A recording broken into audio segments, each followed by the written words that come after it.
Something feels wrong the moment this episode begins. Not loud wrong, not clear wrong, just quiet, heavy, and uncomfortable. Episode 7 does not rush to shock you. It slowly presses on your mind. Scenes feel longer. Words feel chosen. Faces feel careful. This episode is not asking you to watch what happens. It is asking you to notice what doesn't happen. And that is where the real story hides. Episode 7 opens with a sense of pause. Like the world of Pluribus is holding its breath, the story does not move fast. And that is not an accident. Characters speak less, but every word feels heavier. Small actions replace big events. A look lasts too long. A silence stretches just enough to feel strange. This episode wants the audience to slow down because the truth here is not loud. It is buried under routine and calm behavior. What really happens in this episode is not a single big moment, but a shift in balance. The power between people quietly changes. Some characters stop pushing and start watching. Others speak, but their words feel empty, like they are repeating lines they were taught. This creates a feeling that everyone is playing a role, even when they are alone. That alone should worry us. The episode keeps returning to simple daily actions, walking, waiting, listening. These moments seem normal, but when placed together, they feel planned. Nothing feels random anymore. This tells us that episode 7 is not about events. It is about control. Who has it? Who thinks they have it? And who has already lost it without knowing? One of the most important things episode 7 does is remove comfort. Earlier episodes still gave the audience moments to breathe. This episode does not. Even calm scenes feel tense. The reason is simple. Characters are no longer reacting to the system. They are adjusting to it. And that is far more dangerous. You can see this in how problems are handled. No one asks big questions anymore. No one pushes hard for answers. Instead, they accept half-truths. They nod. They move on. This shows us that fear is no longer sharp. It has become normal. And when fear becomes normal, control becomes invisible. There is also a strong feeling of repetition in this episode. Similar actions happen again and again, but with slight changes. This is not lazy writing. It is a warning. The show is showing us how people slowly lose their sense of choice. When every day looks the same, it becomes easier to stop thinking. Episode 7 is quietly telling us that the real danger is not punishment. It is comfort. Comfort inside a cage feels safe until you forget the door was ever there. Character behavior in this episode reveals more than any dialogue. One key character shows a clear emotional shift. They are calmer, but not stronger. Their calm feels practiced, like they learned how to survive by not reacting. This is not growth. It is surrender wearing a peaceful face. Another character becomes more distant, not from others, but from themselves. Their choices feel careful, almost scripted. When someone stops acting on instinct, it often means they are being watched, or they believe they are. This creates a powerful theme in episode 7. Control does not need eyes when fear does the job. Even moments that should feel emotional are flat. That flatness matters. It shows emotional numbness spreading. The show is telling us that pain does not disappear. It sinks deeper. And when it finally comes back, it will not ask politely. Episode 7 is not trying to make you feel sad or angry. It wants you to feel uneasy. That feeling is the point. Because discomfort means you still notice something is wrong. By the end of episode 7, one truth becomes clear.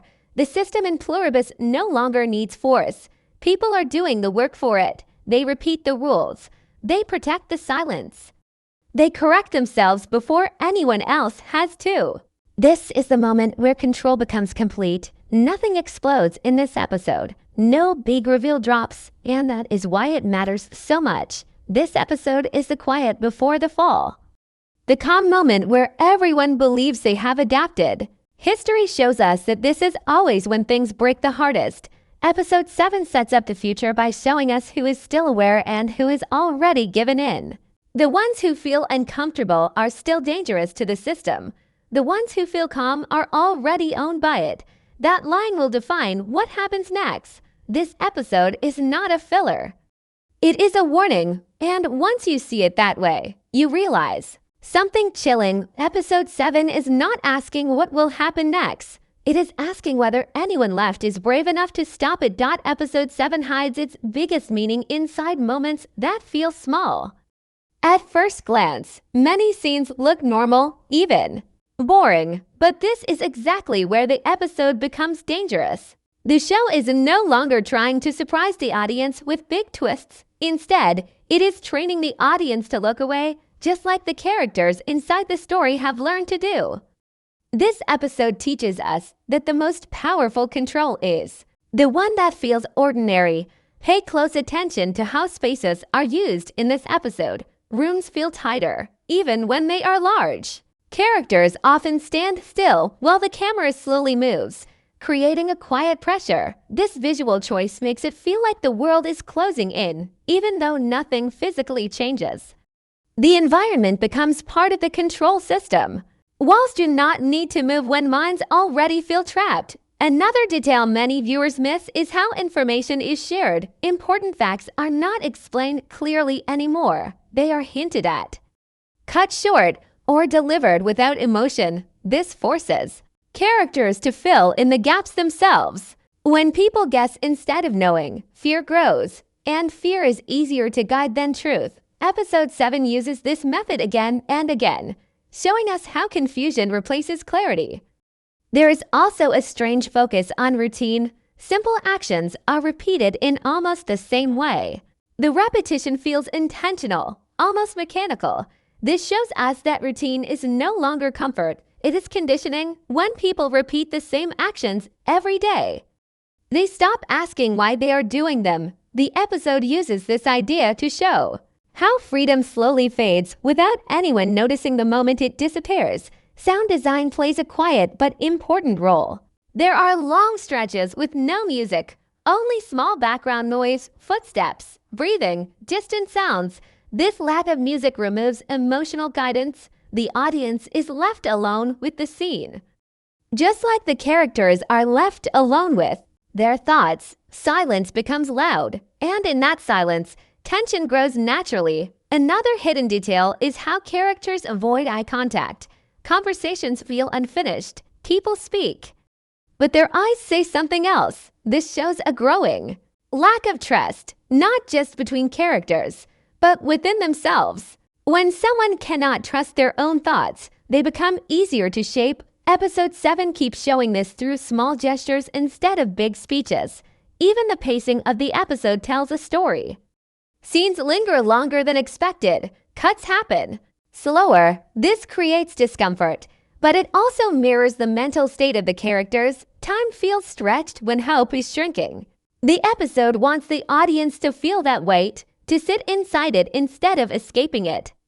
Episode 7 is carefully built to reward viewers who pay attention and punish those who only watch on the surface. Every quiet moment, every repeated action, and every pause is saying the same thing. The system no longer needs to shout. It whispers, and the scariest part is that everyone is listening. Episode 7 quietly shifts its focus from what people do to why they do it. The story slows down so we can sit inside the minds of the characters. Their choices are no longer loud or dramatic. They are careful, measured, and restrained. This change is important because it shows that fear has settled in deep. When fear becomes part of daily thinking, people stop fighting it and start shaping their lives around it. One character in particular shows a clear emotional change earlier in the season. Their reactions were quick and natural. In this episode, every move feels planned. Even moments that should feel personal seem distant. This is a sign that the character is no longer acting freely. They are thinking before every word, every look, every step. That kind of control does not come from strength. It comes from survival. Another character appears calm on the surface, but that calm feels empty. Their voice stays even, their face barely changes, and their decisions lack emotion. This is not peace. It is emotional shutdown. Episode 7 shows how constant pressure can push someone into turning off their feelings just to get through the day. When emotions disappear, people become easier to manage, easier to direct, and easier to replace. Trust is also slowly falling apart in this episode. Conversations feel polite but cold. People listen, but they do not truly hear each other. Questions are avoided, answers are short. This shows that characters are afraid of saying the wrong thing. Even to people they once trusted, silence becomes safer than honesty. And when silence becomes normal, truth has no place to grow. Episode 7 also explores guilt in a quiet way. Some characters carry it in their posture, in the way they hesitate before acting. They know something is wrong, but they feel trapped by their own past choices. The episode suggests that guilt is one of the strongest tools of control. When people blame themselves, they stop blaming the system that hurt them. There is a growing sense that characters are watching themselves. They correct their own behavior before anyone else does. This self-control shows that the system no longer needs to punish openly. Fear has already done the work. When people police their own thoughts, freedom becomes an idea from the past. By the end of episode 7, it is clear that the biggest change is not in the world around the characters, but inside them. Their minds are no longer safe spaces. Doubt, fear, and obedience now live there. This episode is not showing a sudden collapse. It is showing a slow surrender. And that makes what comes next far more dangerous. Episode 7 quietly pushes the story into theory territory without ever saying it out loud. This is the episode where the show stops explaining and starts testing the audience. Nothing is confirmed, but many things are strongly suggested. The writers want viewers to connect the dots on their own, and once you do, the picture becomes unsettling. One major theory that episode 7 strengthens is that the system does not rely on force anymore. Earlier episodes showed rules, pressure, and consequences. Episode 7 shows something more advanced. People follow this system even when no one is watching. This suggests that control has fully moved inside the characters' minds. The real power is no longer external. It lives in fear, habit, and self-doubt. If this theory is true, then escaping the system will not be about breaking rules, but about breaking mental chains. Another strong theory is that some characters are not just victims anymore. They are becoming tools. Episode 7 shows moments where characters repeat ideas, language, or behaviors that clearly benefit the system. They may believe they are protecting themselves or others, but in reality, they are helping the system survive. This raises a disturbing question. At what point does survival turn into cooperation? And when that line is crossed, can it ever be undone? There is also a growing theory that the show is hiding the truth in plain sight. Episode 7 avoids big reveals, which makes some viewers think nothing important happened. But this might be intentional. The system works best when people underestimate it. By making the episode feel quiet and slow, the show mirrors the way control hides behind normal life. This suggests that the biggest secrets of Pluribus are not hidden in dark rooms, but in everyday behavior. Another possible theory focuses on memory and perception. Characters seem unsure about past events, conversations, and even their own feelings. Episode 7 shows this through hesitation and uncertainty, not direct dialogue. This raises the idea that memory itself may be unreliable in this world. If people cannot fully trust what they remember, they cannot fully trust themselves. And when that happens, they become dependent on whatever structure claims to provide order. Some viewers may also notice how episode 7 blurs the idea of choice. Characters make decisions, but those decisions feel limited, like there are invisible walls around every option. This supports the theory that freedom still exists, but only in small, controlled spaces. The system allows choice only when the outcome does not threaten it. That kind of freedom is not real freedom. It is permission. By the end of the episode, none of these theories are confirmed, and that is the point. Episode 7 is not about answers. It is about discomfort. It wants viewers to feel unsure, to question what they are seeing, and to doubt what they thought they understood.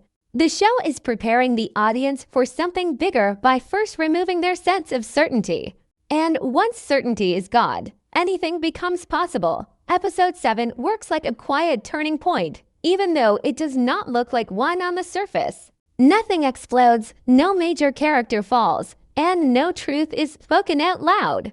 But this is the episode where the future of the season quietly locks into place. After this point, going back becomes impossible. Even if the characters do not realize it yet, what Episode 7 really does is remove the illusion of safety. Earlier episodes still allowed the idea that things could be fixed with the right choice or the right action. This episode takes that comfort away. Problems are no longer solved. They are delayed. Conversations end without resolution. Decisions are made without confidence. This tells us that the story has entered a phase where damage is no longer temporary. Every choice now leaves a mark. The episode also sets up a clear divide between characters who are still aware and those who are not. Awareness in this world is dangerous. Characters who notice patterns, question silence, or feel uneasy are shown struggling the most. Meanwhile, characters who accept routine and stop asking questions appear calmer. This is not because they are safer, but because they are already under control. Episode 7 makes it clear that awareness comes with pain, and ignorance comes with peace. That contrast will drive future conflict. Another important setup is the growing pressure on relationships. Trust is wearing thin, even when people care about each other. Episode 7 shows how fear does not just control individuals, it separates them. When people are unsure of themselves, they become unsure of others. This creates isolation, and isolation makes resistance almost impossible. Future episodes will likely test these relationships, forcing characters to choose between connection and survival. The episode also hints that the system is preparing for something. There is a sense of waiting, like pieces are being moved into position. Nothing is rushed, because the system does not need to rush. Time is on its side. Episode 7 shows that control is strongest when it feels patient. This suggests that whatever comes next has been planned for a long time. By slowing everything down, Episode 7 builds tension for what is coming. The quiet becomes heavy. The lack of action becomes a warning. The show is telling us that the next major change will not come slowly. It will arrive all at once, after everyone has settled into believing nothing will change. In this way, Episode 7 is not about the present. It is about the future. It draws a line in the story where the rules stop bending and start breaking. When the season moves forward, the consequences will feel sudden, but they will not be random. Episode 7 has already placed every piece exactly where it needs to be. Episode 7 leaves behind a heavy feeling that is hard to explain. And that feeling is the real ending of the episode. There is no clear conclusion, no emotional release, and no sense of victory. Instead, the story closes with uncertainty. That uncertainty is intentional. It is meant to stay with the audience long after the episode ends. By this point in the season, it becomes clear that Pluribus is not telling a story about sudden collapse. It is telling a story about slow erosion. Episode 7 shows how hope does not disappear all at once. It fades quietly, piece by piece, until people forget what they were hoping for in the first place. This episode does not destroy belief. It replaces it with routine. One of the most unsettling ideas raised by Episode 7 is that no one fully understands the system anymore, not even the people who benefit from it. Rules exist, but their purpose feels unclear. Decisions are made, but responsibility feels distant. This creates a world where actions continue without meaning. When meaning disappears, people stop asking whether something is right or wrong. They only ask whether it is allowed. The episode also leaves us with the question of resistance. Is resistance still possible when fear has become normal? Episode 7 suggests that rebellion does not fail because people are weak. It fails because people get tired. Tired of watching their words. Tired of feeling wrong for thinking differently. Tired of carrying fear alone. The system does not crush people. It waits for them to sit down. Another open question is identity. Characters no longer speak with confidence about who they are or what they want. Their sense of self feels blurred. Episode 7 shows how identity can slowly change when people are forced to adjust again and again. When someone adapts too much, they risk becoming someone they never chose to be. By ending without answers, Episode 7 challenges the audience directly. It asks whether we recognize these patterns, not just in the show, but in real life. How often do people accept silence to avoid conflict?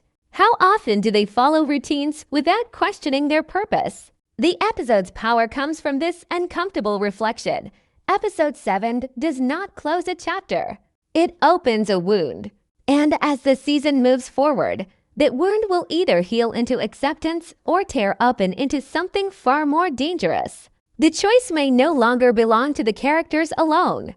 It belongs to anyone still paying attention.